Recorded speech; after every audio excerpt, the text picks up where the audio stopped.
Okay, we went through the arithmetic used with functions, adding, subtracting, multiplying, dividing. We concentrated also on domains. Today we're going to take a look at composition of functions. And when you combine functions with compositions, what you're going to do is perform a function operation with a number or a variable, and then use the result to perform an additional function operation. Okay? H of x, you know, is just this is a resulting function from doing something with other functions. It's f of g of x. They use log, but we're going to say f of g of x because we're more professional than that. We're not going to be using slang. Okay, some books write it this way. Okay, now you read f of x. So when you see it written with a nested function, well, you're taking f of what? You're taking f of g of x. And this means exactly the same thing. So different notation means the same thing. That's a lot like saying x to the 1/2 and square root of x. They are the same exact thing. These are the same exact thing. Okay. So if I have two functions, f of x is simply the linear 3x minus 2, and g of x is the quadratic x squared minus 5. If we want f of g of 4, what we have to do is first, we need to do g of 4. So we're going to put 4 in for x. So that means 4 squared minus 5. So we'll have 16 minus 5, which is 9. So now we'll do f of 9. So the f function says take 3 times that number and subtract 2. So 27 minus 2 is 25. So f of g of 4 is 25. Now, if I had been smart when I wrote this, instead of in a hurry, I would have done g of f of 3. I must have been in a hurry because I wanted you to realize order does matter. But all of you are more than bright enough, I'm sure you had figured that out. So if we do g of f of 3, okay, f of 3 would be 3 times 3, then subtract 2. So I'm going to get 7. Now when I do g of 7, that would be 7 squared minus 5. 49 minus 5 is 44. So I end up with a single number 44. Okay. We could also do expressions. We can do f of g of x, meaning we're going to do f of x squared minus 5.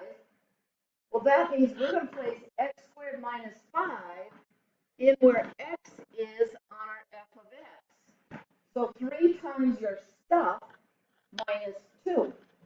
So that stuff is x squared minus 5. Now, if we simplify that, we'll have 3x squared minus 15 minus 2, or 3x squared minus 17. So sometimes they're going to ask for the expression, and sometimes they will ask you to evaluate. You need to know the difference. Okay. Now, we have been working with exponents, and here's one where we're going to evaluate. And this will show you, too, that they are not always the same thing. Okay, so f of g of x. G of x is 6 times x to the, 4x plus 5. I was putting it into f of x. Well, this says 6 times that stuff to the negative 2, which means 6 divided by 4x plus 5, the quantity squared. If you want to expand that, you may. Okay, now if we do g of f of x, well, f of x is 6x to the negative 2, or you can think of that as 6 over x squared. Did I switch this? Maybe. But now, I'm right. Okay. When we put this in for x on g of x, we're going to have 4 times 6 over x squared plus 5. So we're going to get 24 over x squared plus 5. If you would like to do the algebra and figure out 24 plus 5x squared over x squared, that's entirely up to you. Okay, my final example on this page, we have g of x. Well, g of x is the 4x plus 5. So if I do the g of that, I'm going to have 4 times that stuff plus 5. So 4x plus 5 is used again because it's still g of x. Okay, so when I simplify this, this will be 16x plus 20 plus 5. So I'm going to simplify that quick. So you can see there's different ways of looking at that. Okay, probably should reach my calculator here. Your starting wage at your part-time job is $8 an hour. All employees get a 5% raise after 6 months if their work is satisfactory. You'll get an additional $1 per hour raise for your outstanding work. So you're way above average. You're way above satisfactory. So find your wage if you get to 5% first. So you're going to have, do you want to write these as functions? So f of x would be your wage plus 5% of your wage. In other words, 1.05x. Okay? If we were to do g of x, that's simply taking your wage and adding 1. So if you get the 5% first, you're going to have g of f of x. Okay, so this would be g of 1.05x.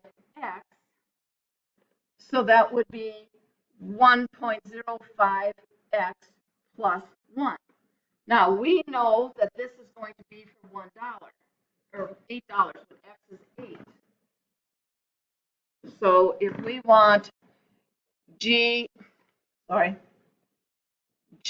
of f of 8, we're going to put 8 in here where x is 1.05 times 8 plus 1. That's going to be 9.4, and since it's money, we know it's 9.40. Now, if you're going to get your $1 first, they're first going to do the g of x.